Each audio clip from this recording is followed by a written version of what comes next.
Options abound, and they all can be found in an President appropriate Putin, did you want legal President framework. Trump to win the election, and did you direct any of your officials to help him do that? Yes, I did. Yes, I did. That's a moment from the joint news conference last week in Helsinki between President Trump and Vladimir Putin, when Reuters reporter Jeff Mason asked the Russian leader whether he wanted Donald Trump to win the 2016 presidential election. But that question is missing from the official White House transcript and from the video. The White House has posted its own version of that news conference on its official YouTube channel. And as was pointed out in The Atlantic and last night on MSNBC, this White House version differs from what we all just saw. Options abound, and they all can be found in an appropriate legal framework. And did you direct any of your officials to help him do that? Yes, I did. Yes, I did. It's an odd edit. Joining us now, former U.S. Ambassador to Russia, now an NBC News international affairs analyst, Michael McFaul. Yesterday, Michael met with President Trump's top Russia advisor. Ambassador, it's good to see you. John, real quick on that. It's not an odd edit. It's an insidious. But I say odd. But I say odd because in some ways it makes it worse. Because because the question was, did he help you win the? Did you move to help President Trump win the election? And then they have Putin saying, yes, yes, I did. Putin was answering when he answered on the real tape, yes, I wanted the president to win. But it makes it entirely unclear. The way the edit of the question, it says, did you direct officials to do something? To do what? I mean, it's cut out. It's exactly the thing that gets President Trump every time on this. The fact that his election might not be legitimate because he could have been helped by President Putin, and therefore there's something else going on. Again, just to be clear, who would have directed that? Just to be clear, change? There is no justification under any circumstance for the White House to be putting out a video of an event that happened and altering it in any way whatsoever, whether it's to their interest or not to their interest. There's only one version of this reality. A question was asked, an answer was proffered. That is the only version that our White House should be putting out on its YouTube channel or through any other official government mechanism or medium that exists. Is it possible that it's not legal for them to do that? I mean, there are records laws. I mean, all emails, tweets, everything has to be archived. Though I play a lawyer occasionally on television, I don't know the answer to that, although one would think it would be illegal to do that, and if it's not illegal, it should be.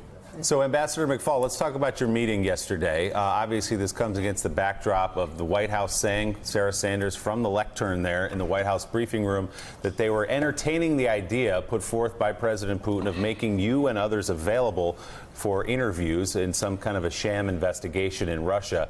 What did you learn in your meeting yesterday? Well, first of all, let's be clear what Putin was proposing. I think there's been some misunderstanding about it. It wasn't just innocently asking us to be interviewed for some other criminal investigation.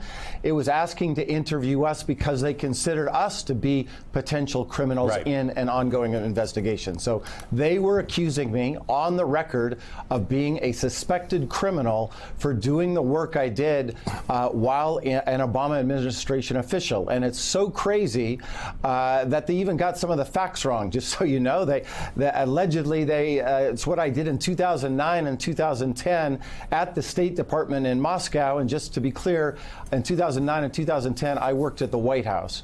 And it should have been batted down by the president's live TV from Helsinki. Maybe he didn't understand what President Putin was talking about, so let's let him have a retake. They then did a retake, and from the from the White House they said they're considering it, and it was only on the third take that they finally said they're not considering to offering us up for this interrogation. Though again, even in that third take, they called it a sincere gesture from Vladimir Putin. And let's just be clear, there was no sincerity whatsoever in that gesture, either about us or about allowing us to interview those GRU military intelligence officials who, of course, would lie just as they're trained to do, just like Vladimir Putin did standing next to President Trump. And the President of the United States famously called it a, quote, incredible offer the first time he heard about it from Vladimir Putin. So what did you learn in your White House meeting yesterday? Well, so I'm here in Washington to meet not just with White House officials, but other members of the government. I'm going around to the State Department, Department of Justice. I have many meetings with members of Congress, senators, and I have one message. They can tell you what they want about the meeting. Here's my message that I'm glad to share with anybody. Now that this is no longer an offer, thank you that we're done with that, but we're not done with the possibility that the Russian government will indict and convict me and the other 11 U.S. government officials of a crime that, of course, we had nothing to do with. It was completely invented. So and if that happens, then we all have to worry about when we travel abroad for a red notice to be put out by Interpol asking for us to be arrested and sent to Russia.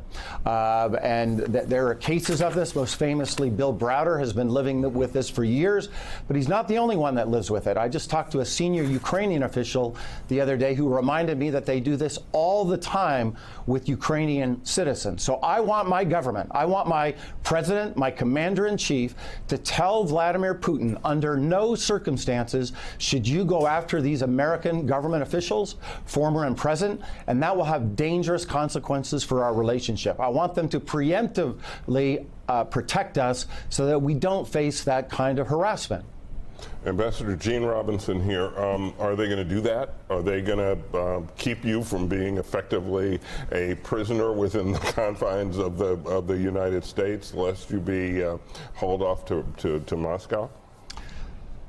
I don't know. I mean, I want to remain hopeful about my country. This is not a Democrat-Republican thing. This is a national security issue. By the way, there's a very senior former official from the Bush administration on that list, too. And I honestly can't understand it. Why is it so hard for this administration just to say on the record, this is absurd? You cannot arrest our government officials for doing their jobs. Because if they don't say that, it sends a very dangerous message that our diplomats, that our military service officers, that our intelligence officers working abroad can somehow be, indicted and prosecuted for crazy crimes that, of course, we didn't do. So it's in the national interest for them to do this. It's not just about me. And not just in Russia, right? And not just in Russia, correct. It's everybody's looking at this. Can Vladimir Putin silence his critics? That's what this is about. I am you guys know, I've been on your show. I'm a pretty vocal critic of what Vladimir Putin does to his people at home and abroad, and this is an intimidation method, and we need to push back on it. Okay, so Ambassador McFaul, let's back up a bit. Who, by name, did you meet with in the White House, and who, by name, did you express your legitimate grievance to in the White House, and what, by response, did you get?